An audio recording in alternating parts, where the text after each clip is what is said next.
Go live.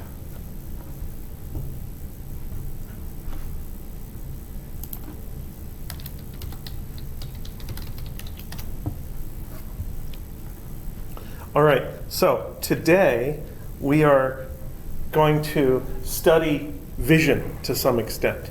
That is the theme of today. And we're going to start out with looking at how we actually see physical objects, real objects, and then we'll look at how we see images. And depending on whether we're trying to observe virtual images or real images, we use different techniques. And there's different purposes for actually needing to do these things. So let's get started.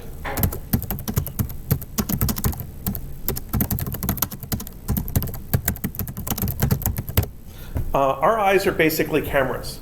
And I don't know if you realize how a camera works, but there's a converging lens.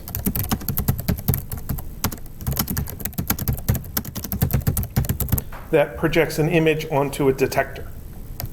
Now, the converging lens of our eye is not the thing that biologists call the lens. The converging lens of our eye is literally the front surface of the eye. The fact that our eye is mostly water, it's a curved surface touching air, that is the lens. That makes the refraction, and because it's curved, it makes it lens-type refraction.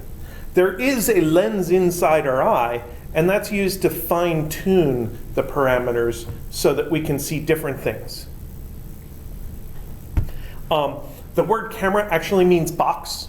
So our eyeball is a box, it's a spherical box. And then the detector in our eye, of course, is the retina in the back.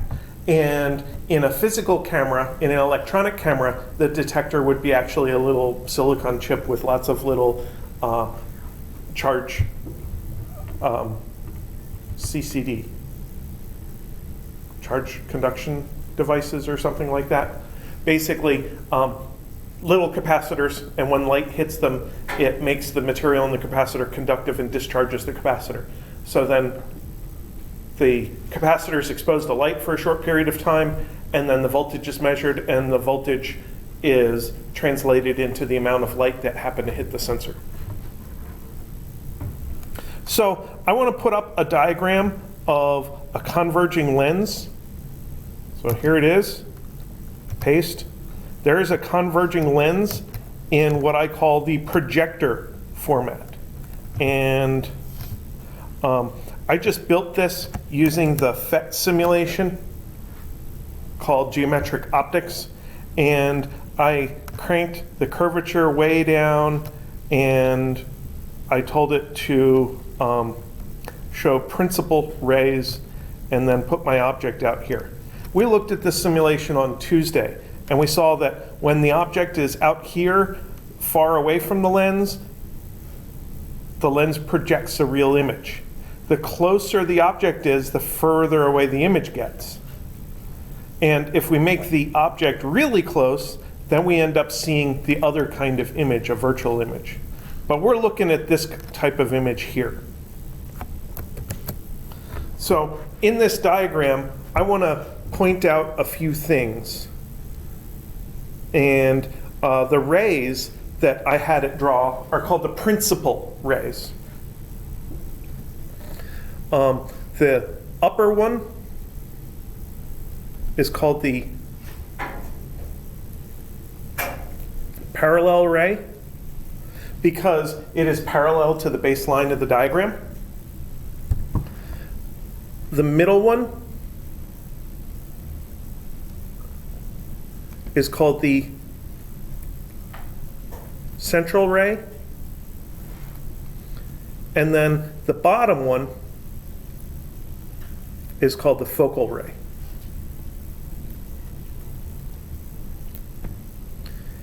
And it's not too hard to make a diagram that looks like this manually. It's kind of tough to make it look good, but it's not too hard to draw. You draw an optic axis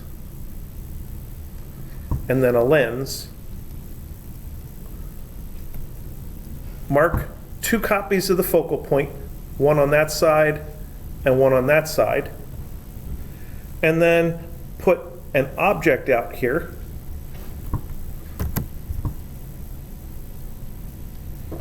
And the parallel ray goes in from the object and gets to the optic axis.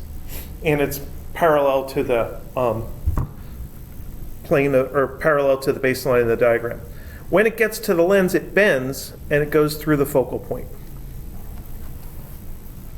So that is one of the principal rays of ray diagrams. If you're trying to make a really nice ray diagram, you draw out everything you know and start trying to build the principal rays. And this ray of light is just like the rays of light from the sunshine going through a magnifying glass and burning ants on the sidewalk diagram that we did on Tuesday. This is literally one of those rays of light. Now the second ray, the central ray, also starts at the object, and it goes right on through the middle of the lens. Straight on through. It's like the rays of light that go through a window. When you look through a window, you don't see a distorted image of what's going on outside. You basically see what's outside. And that's because even though the glass in the window refracts the light, when it gets to the other side of the glass, the light unrefracts. So this ray, yeah, maybe it refracts a tiny little bit and back, but basically it just goes in a straight line. Now already you can see that these two rays, after they leave the lens, they cross. That's the point of the image. That's where the image is located. The third ray, and the reason that I'm actually showing the diagram here and showing you how to draw it, goes from the object through the other focal point, like that. As far as the lens is concerned, it may have been created at the focal point. And I showed you the spotlight or the bat signal diagram on Tuesday. That's one of those rays. And what that ray does is it goes out horizontal to the axis. And where those three rays meet, if you do a good diagram, they all meet in the same point. That's the image. And if you're doing some kind of a camera, you want that image to be formed on the screen. You want it to be formed at the detector.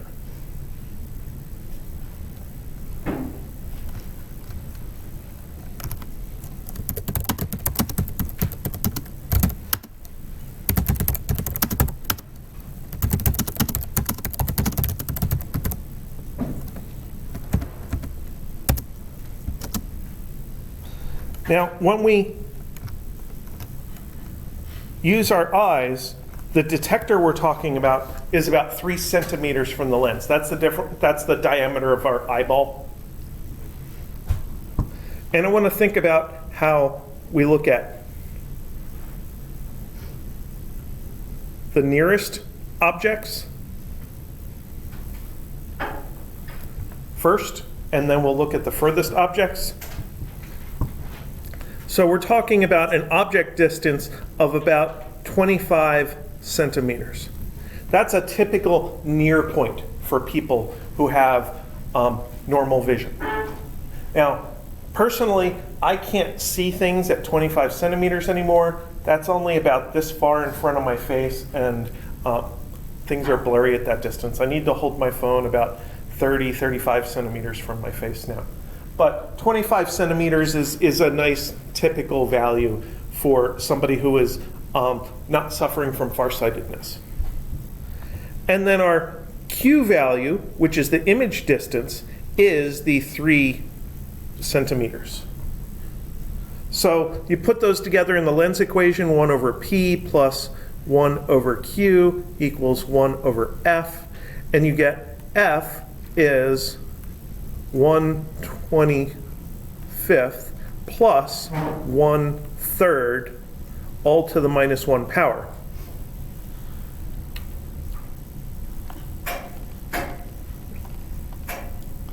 And if you do that out, it comes out to 2.68 centimeters.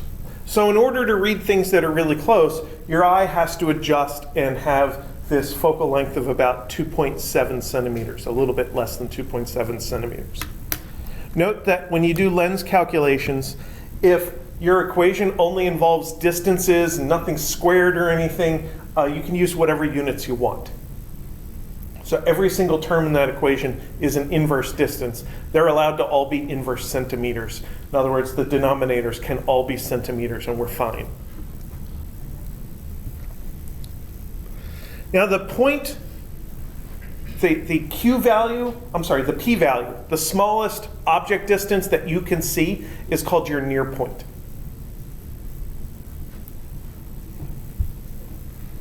So maybe I should put D sub NP is what our book tends to call it.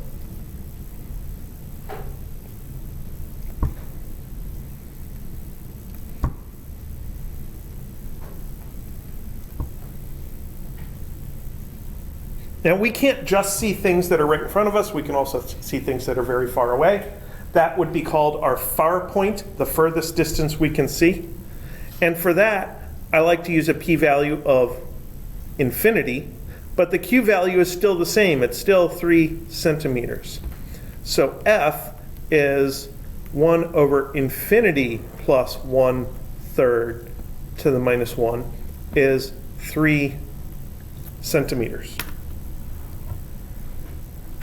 So for a person with typical vision, their eye has to adjust between about 2.7 and 3 centimeters. That's only a 10% adjustment. It's about 0.3 out of 3. So there's really only some fine-tuning that needs to be done in order to accommodate viewing things that are 25 to infinity, 25 centimeters to infinity. And that's what the lens of our eye actually does. The lens is surrounded by some muscles that stress it and make it bulge and change shape. Usually it is easier to view things that are very far away, and when you view things that are near, that's when the lens has to be stressed in order to reduce your focal distance just a little bit. And by reducing the focal distance, then that nearby object can actually be projected onto the retina.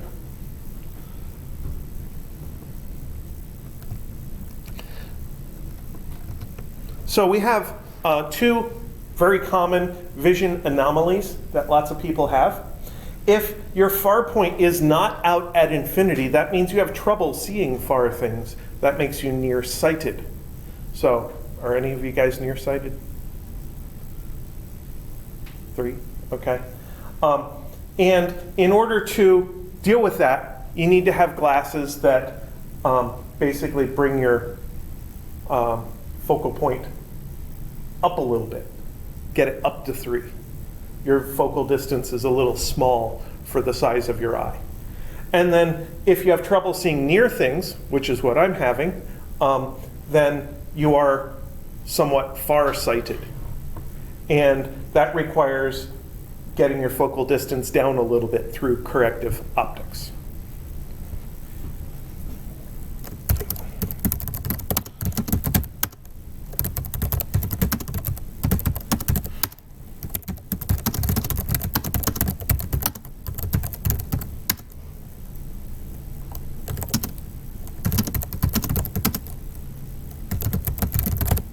So we use corrective lenses in order to adjust this range of focal distances to see everything we need to see. So how does that work?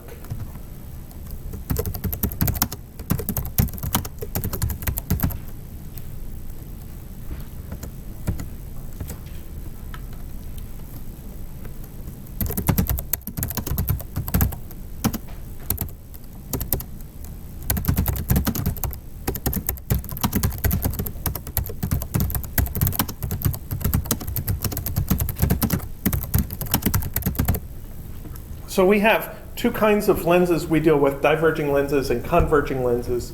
And when you put an object behind a diverging lens, it always produces a virtual image. When you put an object behind a converging lens, it might possibly produce a virtual image.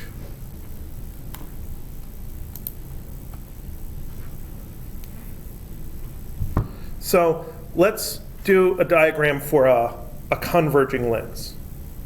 So there's my optic axis.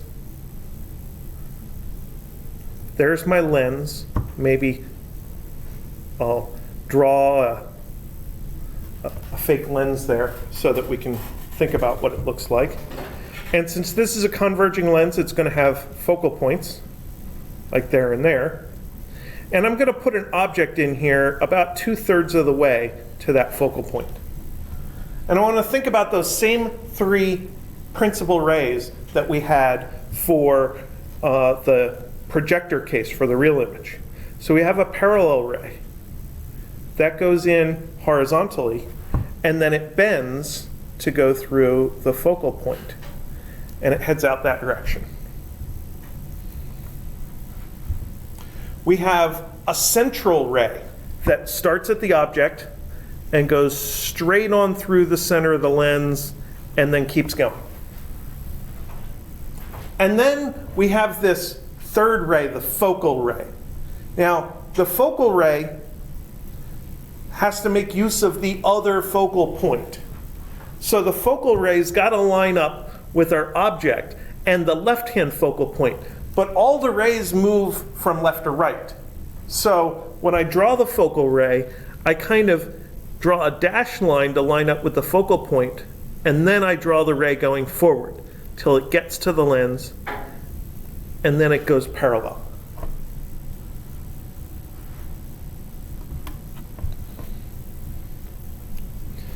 So this is a converging lens with a nearby object. And this generates a virtual image. Now, to view a virtual image,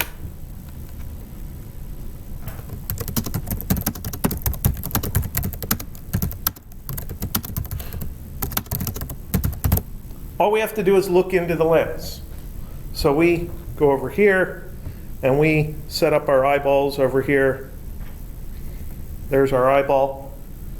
And we just literally look into the lens. And what do we see when we look into the lens? We see rays of light coming at us, diverging from a common point. And our eyes and our brain trace those rays back and say, they look like they were coming from over there. So I trace back this ray, and I say, it looks like it came from over there. I trace back the central ray. It looks like it came from there. I trace back this ray. It looks like it came from there.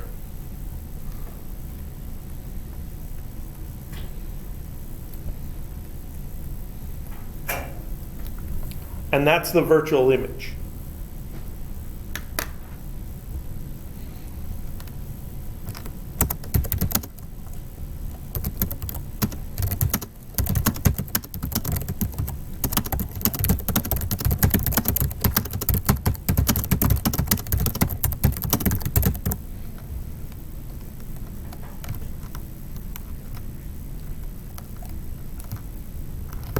Now, how is this useful? Well, without the lens, this object might be too close for me to see. It might be blurry.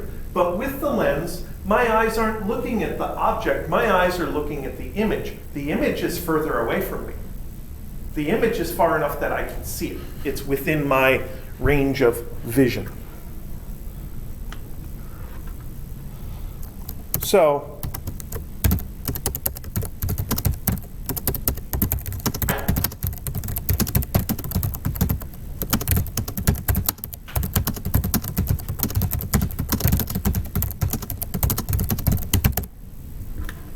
we have light coming from an object going through two lenses. It goes through the converging lens outside our eye, and then it goes through the converging lens that's part of our eye. And the general rule of thumb is that the image from one lens becomes the object for the purposes of the second lens. So let's set up a calculation and see how this works.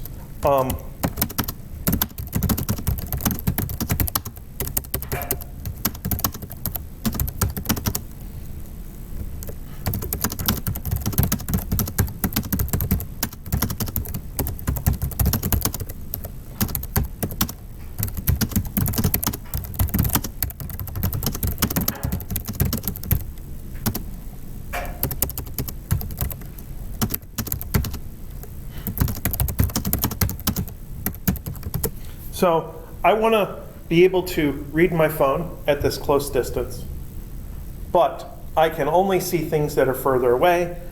I could just move my phone out there, or I could wear glasses. And the glasses I'm going to wear are going to be 2 centimeters in front of my eyes. So to figure out how all these distances are related to each other, how they become P's and Q's for a calculation, I want to do a sketch.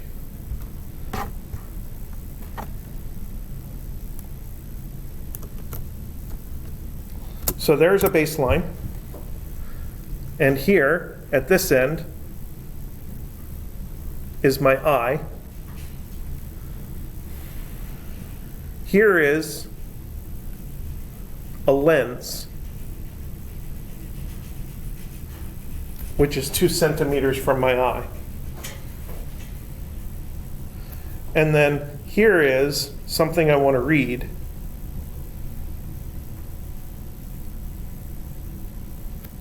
With writing on it. And that is 25 centimeters from my eye.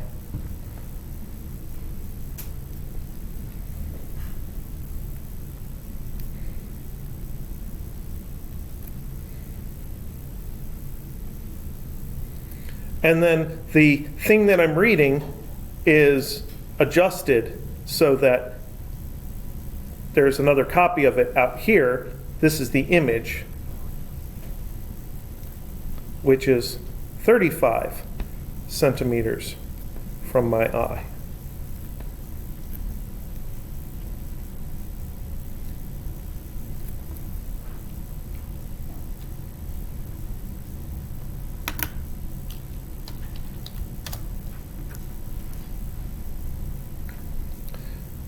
So now I have enough information in order to do the analysis of the lens. From the perspective of the lens, P is equal to 23 centimeters. Because there's an actual object sitting there generating rays of light that travel 23 centimeters before they get to the lens. So that is the object distance as far as the lens is concerned. So what do you think Q is for this lens? Q is the image distance for the lens. 35. Well, 35 is the distance from my eye, but we got that 2 centimeters. Oh, 33. So it's going to be 33, but it's a virtual image. It's negative 33 centimeters. It's like there's an x-axis with the origin at the lens for the image. And negative x values are off to the left and positive x values are off to the right. So now we put these together and we find F is 1 over 33 plus, 1 over 23. 1 over negative 33, all to the minus 1 power, because I solved for F. And I could type this into my calculator again, but I don't see the point in that. I can just give you the result. This is 75.9 centimeters.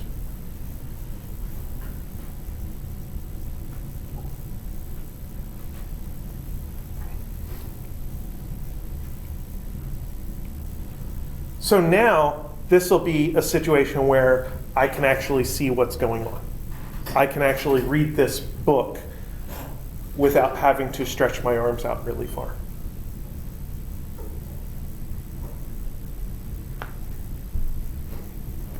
Now there is another quantity that we use because if you've ever looked at eyeglasses or looked at a vision test, the number 75.9 centimeters is a really huge number that wouldn't show up there.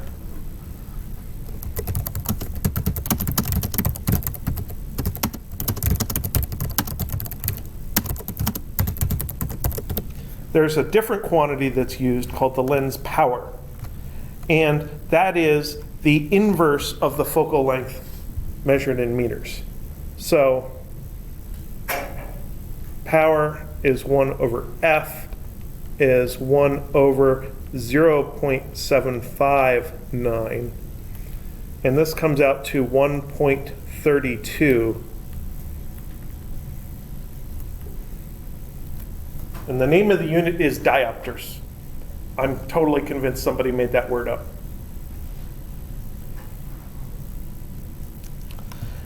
If you go to a pharmacy or the pharmacy section of any grocery store or big box discount store, there will be a rack of reading glasses that are really cheap, like less than 10 bucks. And they're labeled by the optical power of the lenses. That's the number that they're labeling. So for me, if I want to be able to read this book at 25 centimeters when my eye can only read 35 centimeters, I would need 1.32 diopter lenses. Now they're typically sold in like quarter points, so I could get +1s or +1.25s or maybe +1.5s or +2s. I typically use +1s when I have to do something. So that is the idea of lens power.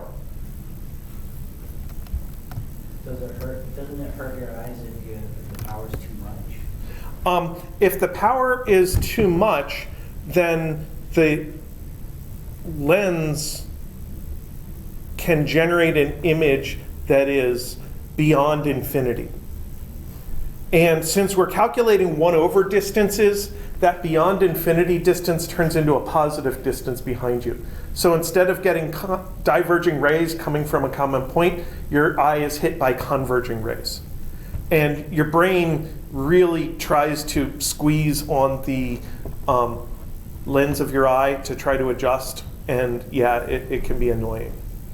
I don't think it hurts. I think it just looks blurry to be using a lens that's too powerful. Because what the converging lens does is it shoves the image further away using the 1/p plus 1/q equals 1/f. And basically, as the 1/q, as the q gets more and more and more negative, 1/q is getting smaller negative. And at a certain point, 1/q crosses into positive territory. That makes q become positive. That makes the image show up behind you. And it's like me standing here looking at the projector. I see blurriness. It's actually just really bright, but if it wasn't that bright, it would still look blurry.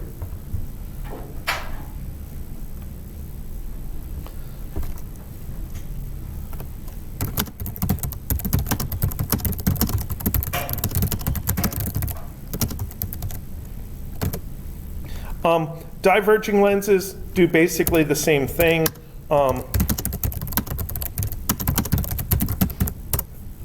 The focal length of a diverging lens is negative instead of positive.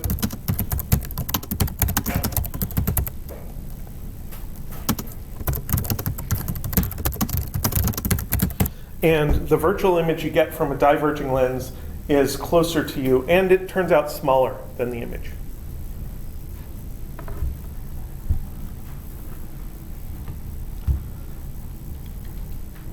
Now you guys are engineers, you're more concerned sometimes about practical things than just analytical calculations. You always are doing your calculations for a reason.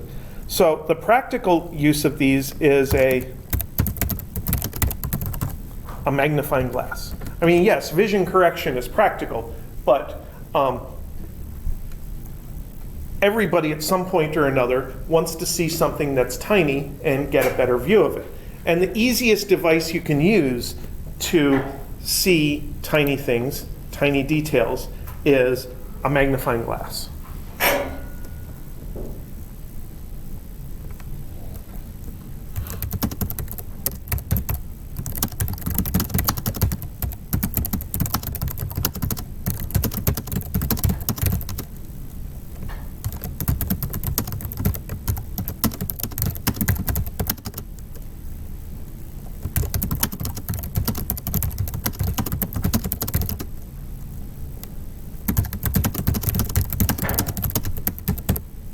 Now we want to be able to evaluate a magnifying glass.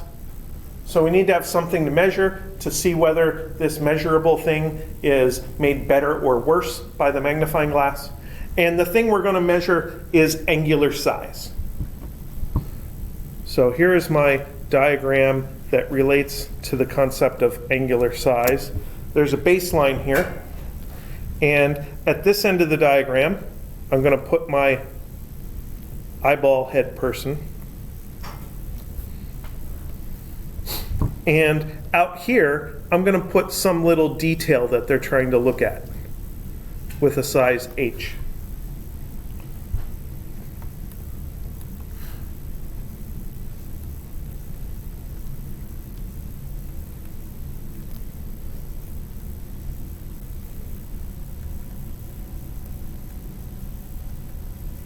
So we're trying to see some small detail, some little letter of text. And our eye is a lens. The front of our eye is a lens.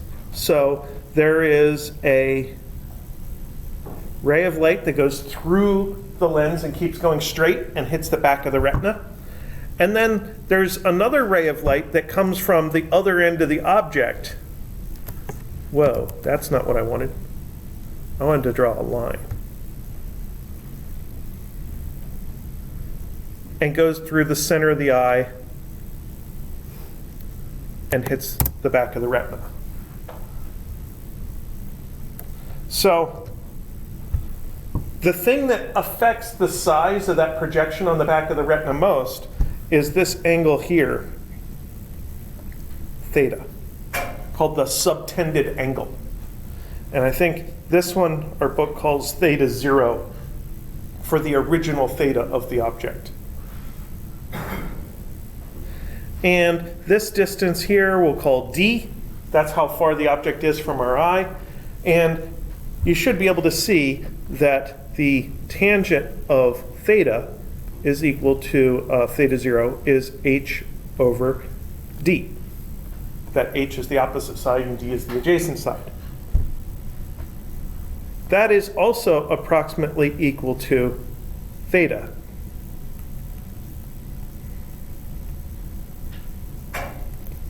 As long as you're measuring angles in radians.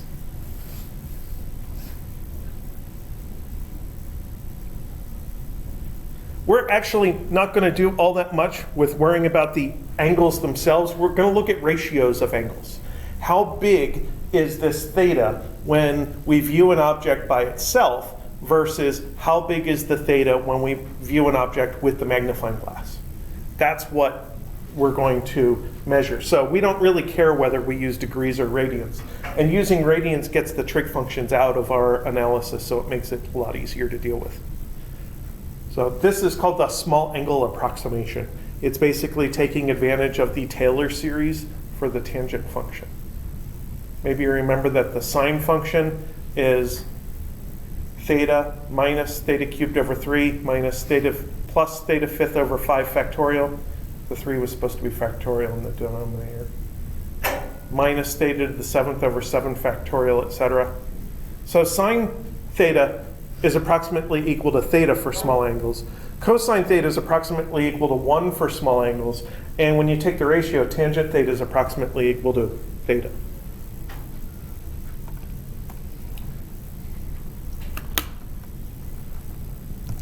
So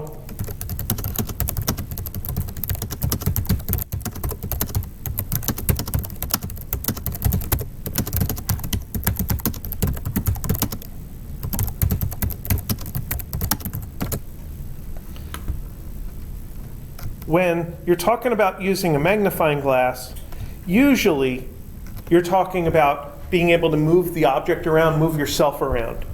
So we have a fixed size object H, but we get to adjust D however we want.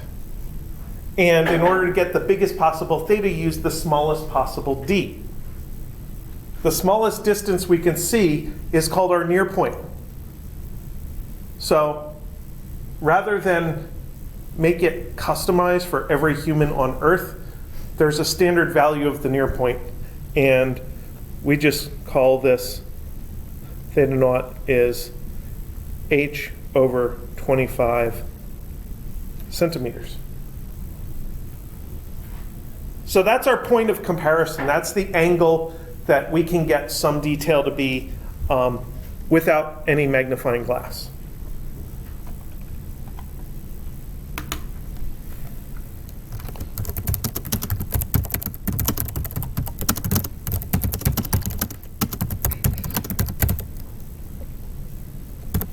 Now with a magnifying glass, first of all, we need to make a virtual image, because if you make a real image, you can't really look at it.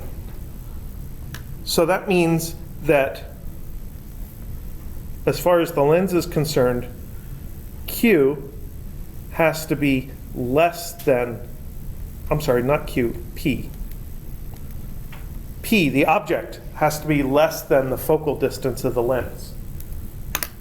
So if I flip over to our lens simulation, these are all real images.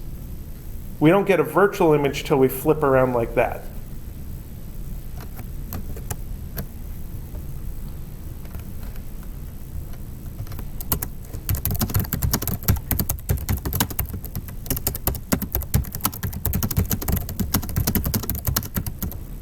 And there's a range of things you can see. And the most comfortable thing to look at is something that's very far away. So that would be Q equals minus infinity.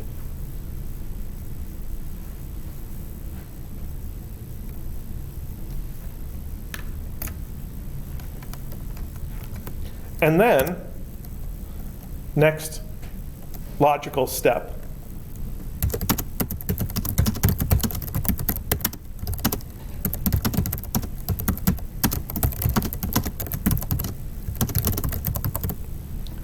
In order to view it biggest, we just put our eye right up against the lens. So here's kind of a schematic diagram of the scenario. There's our eye. There's the lens. And there's the little object that we're trying to look at. And the rays of light that we care about most are the one that goes through like that, right through the middle of the lens, and then another one that does the same thing from the other end of the object, right through the middle of the lens. And since these two lenses, the magnifying glass lens and our eye's lens, are basically at the same spot, it's basically the same ray of light that goes through the middle of the magnifying glass and then through the middle of our lens and straight on through to our retina. So what I'm trying to say is the theta value measured from the perspective of the lens is the same as the theta value from the perspective of our eye. So all we have to do is figure out theta, which is H over D, which is H over, where do we put an object to get the image to be at infinity? 1 over P plus 1 over Q equals 1 over F. Cross that out, make that fraction equal to 0, then 1 over P equals 1 over F. In other words, P equals F. Maybe that should be less than or equal to. So this distance on the bottom of that fraction isn't just any old distance, it's the focal distance of our lens. And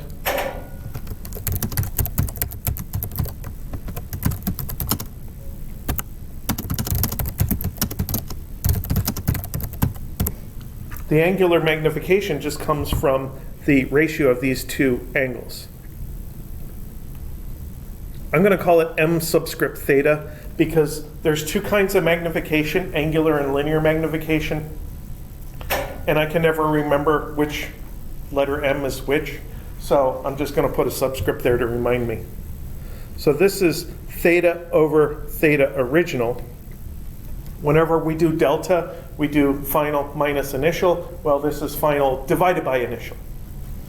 So this is h over f over h over 25 centimeters is 25 centimeters over f.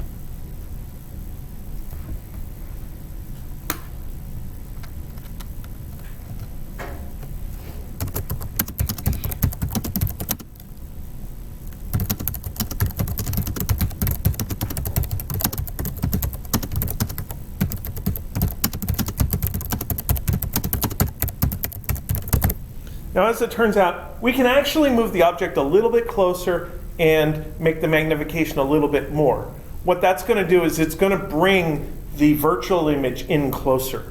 So we're talking about looking at the difference between this virtual image, which is very far away, and this virtual image, which is closer. And even though it looks like the far away image is bigger, the closer virtual image is actually bigger in terms of angle. It just takes more stress to make our eyes focus on it. So I don't really feel like going through the derivation. I will just tell you the result. The maximum m theta is equal to 25 centimeters over f plus 1. It just adds 1 on to the magnification.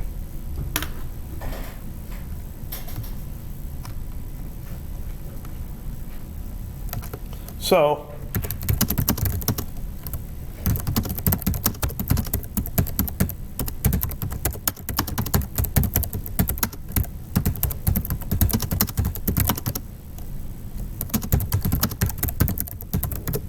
let's say we get a magnifying glass that is advertised as being a 6 times magnifier.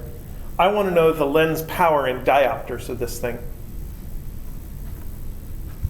So if you're advertising something that's supposed to magnify, and you have an option of choosing to use this formula without a +1 and this formula where you get to advertise a bigger number, which one are you going to use? You're going to give the version with the bigger number. So what we're talking about is 6 is equal to 25 centimeters over f plus 1. In other words, 5 is equal to 25 centimeters over f, or f is 5 centimeters, which means the power is 1 over 0.05 equals 20 diopters. So a 6 times magnifier might not be useful for very many people as eyeglasses. That's a lot of optical power for eyeglasses. I think most people have. Does anybody know their prescription? Their glasses prescription? Strong. Strong? Is it 20? I don't know. Yeah. Maybe it's in the 30s, maybe. A lot of people just never look at it. They're like, either they're optometrist just hands it straight to the lens maker because it's in-house, or they hand you a piece of paper and you carry it over and give it to the glasses company and you never look at It's it. in the 30s. That's pretty strong. Yeah. All right, so 2 more things about optics.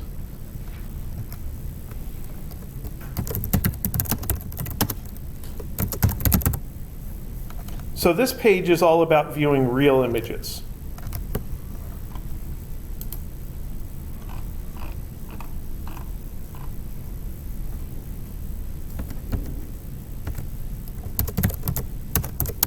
So how can we look at a real image? The problem is a real image is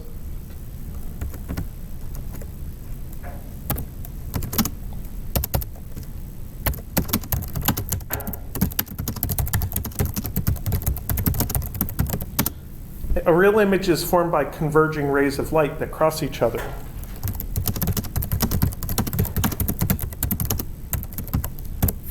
But we can only see diverging rays.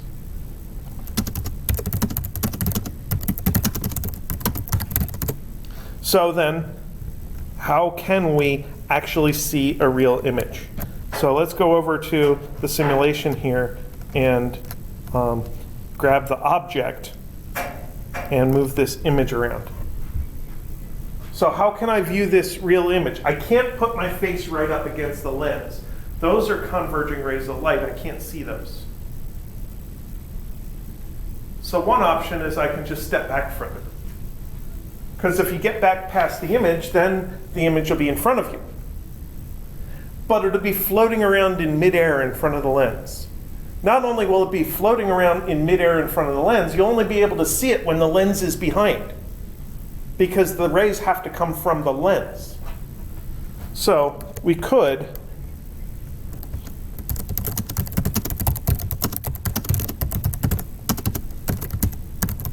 move further from the lens. This is awkward. Doesn't really work. There's another option. We could project onto a screen. So that's what this thing is supposed to be. And if we put the screen in the right spot, then the image gets focused on the screen. So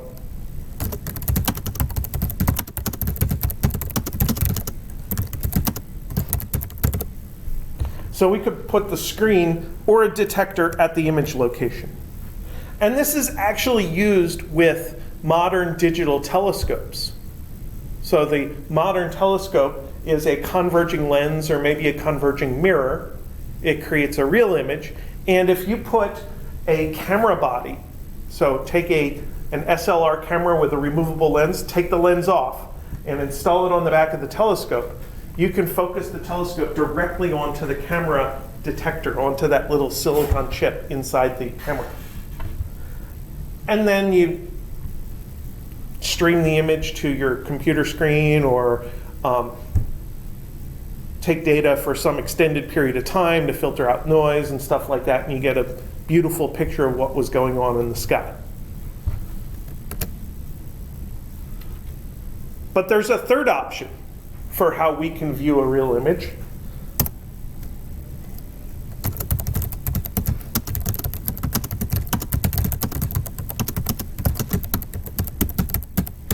We can intercept those rays with another lens.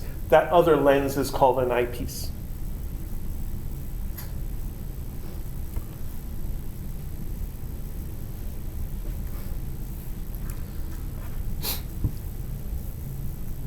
So basically the idea is we have this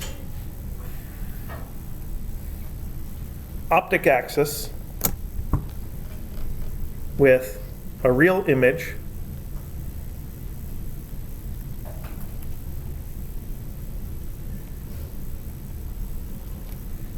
so there's some rays of light coming through here going like this to form the image, and they cross there, and we put a lens here right there,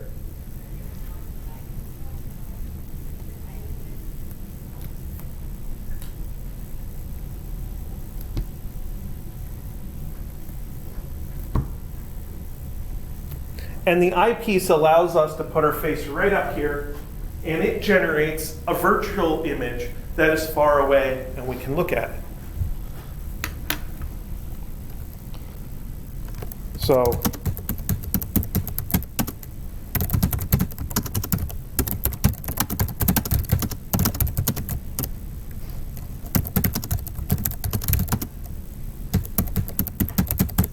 the eyepiece generates that virtual image.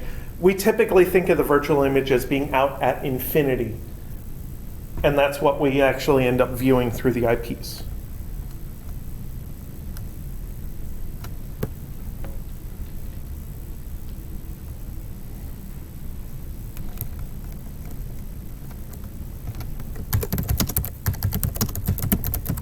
So the most common devices are the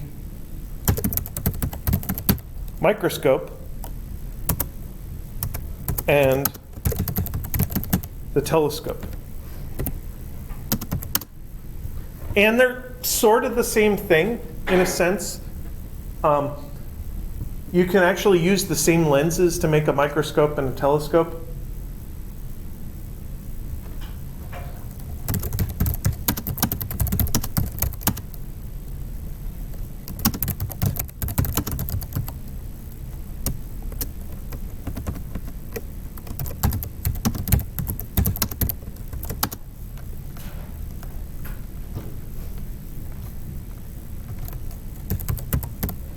And the big difference is where you place the object.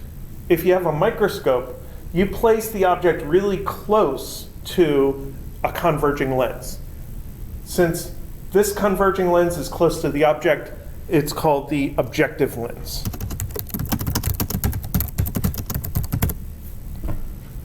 And by placing the object close to the objective lens, we make the image appear far away. The closer you make this object, the further away the image gets.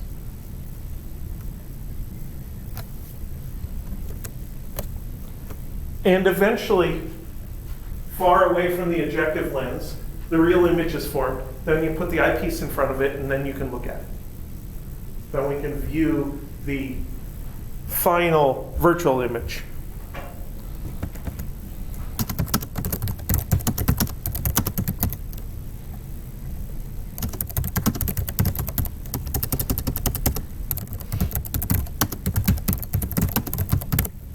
And the only difference between the microscope and the telescope is with the telescope, the object is far away.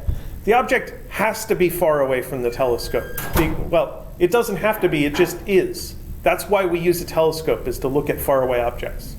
So, the corresponding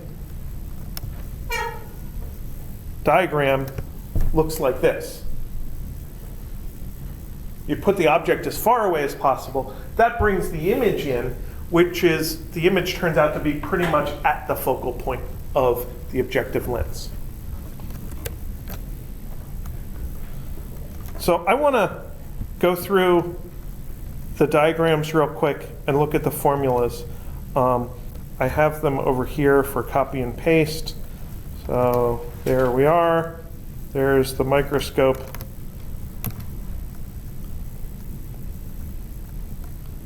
Copy. Oh, this thing's not going to let me paste, is it?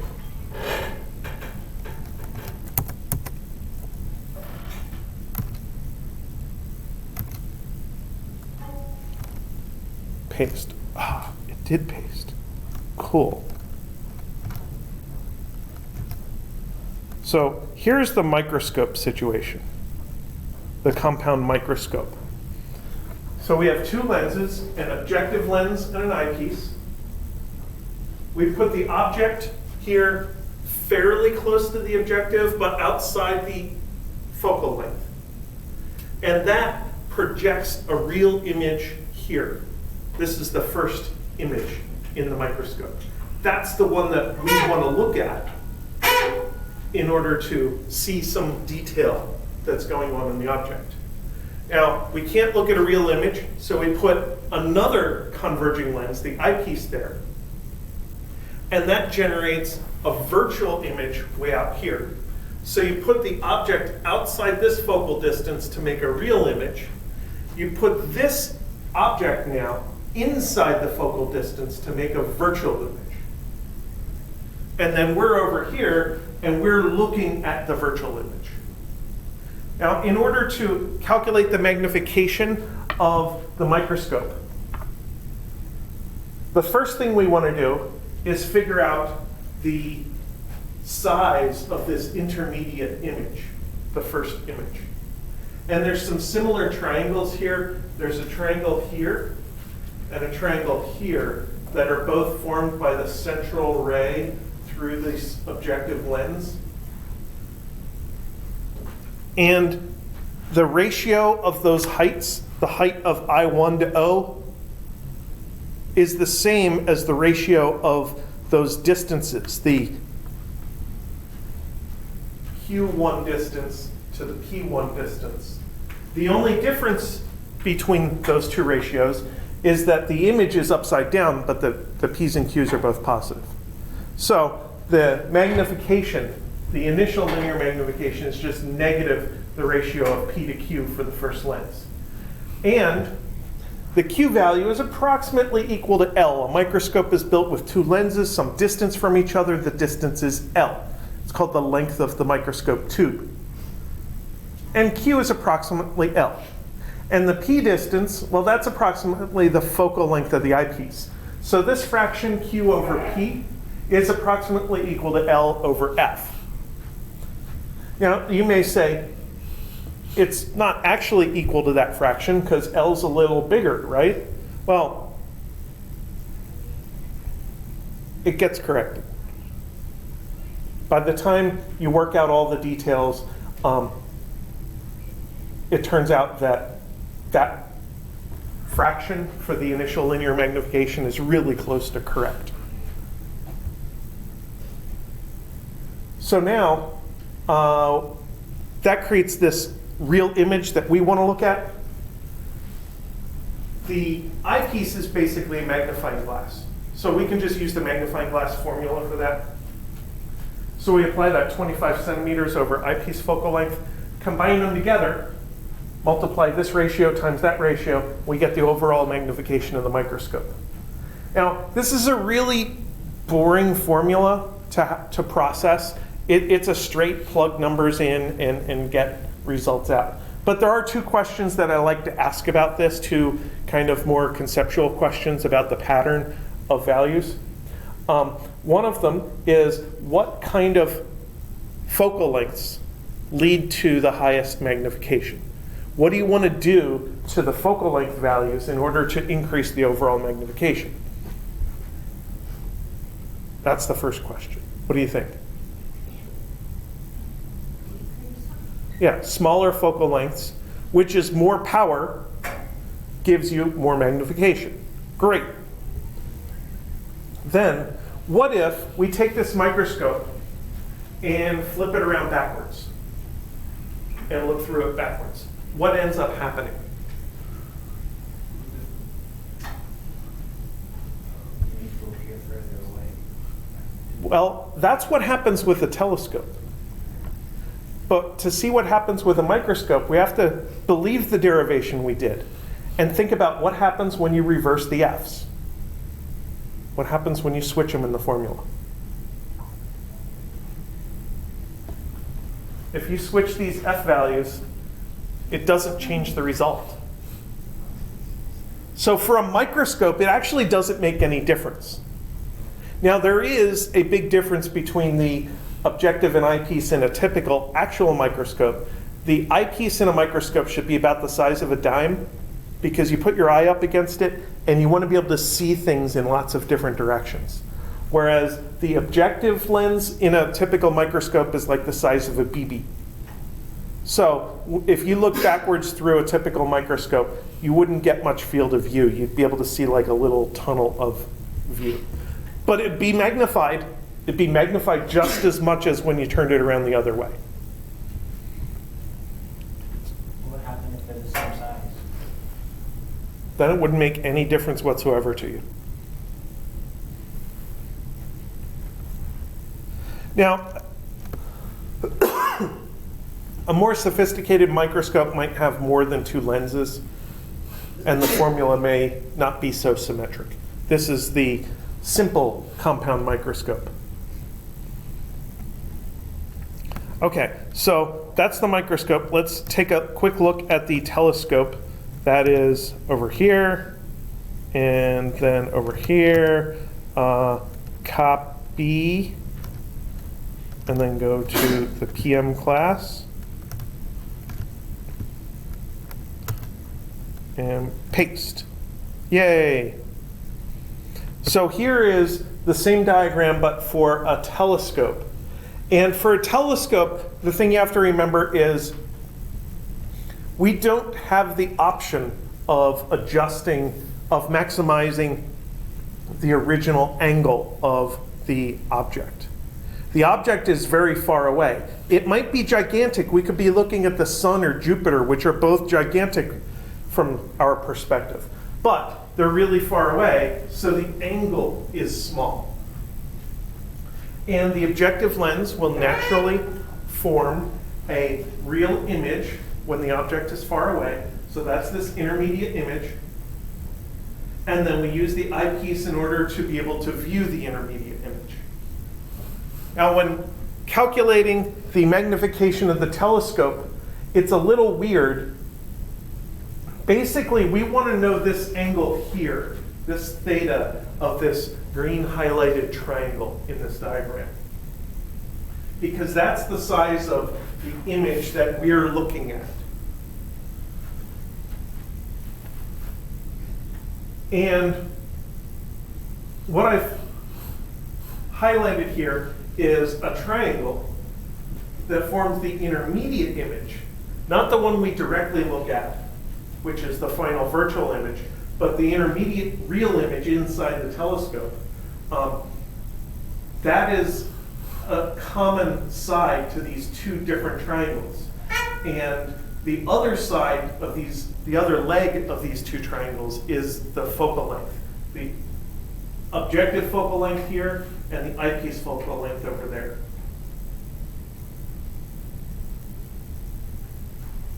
So that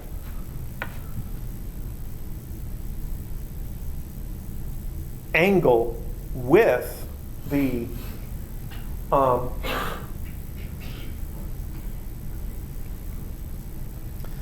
angle with the telescope, regular theta, is h prime over eyepiece focal length. The angle without the telescope is theta naught, which is, by the way, equal to h prime over objective focal length. So then you can take the ratio of those 2 things and find out the magnification of the telescope is basically the ratio of the 2 focal lengths. So then, same 2 questions for the telescope. What kind of focal lengths do we want to use in order to get the maximum possible magnification?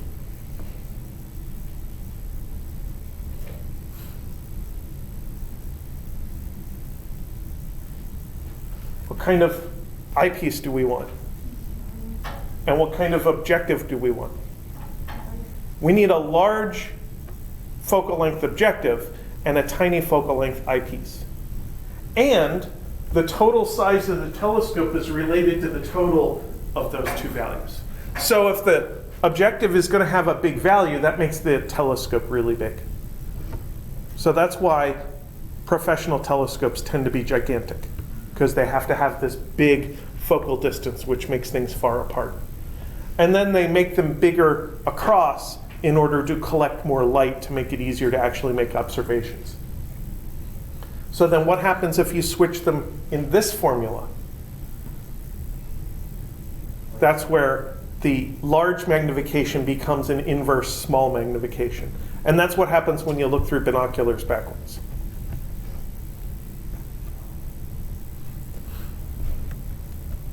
So hopefully that gave you some sense of how these values that are used in the formulas for the lens, corrective lenses, magnifying glass, microscope, and telescope fit together so that you can actually do some calculations of these things.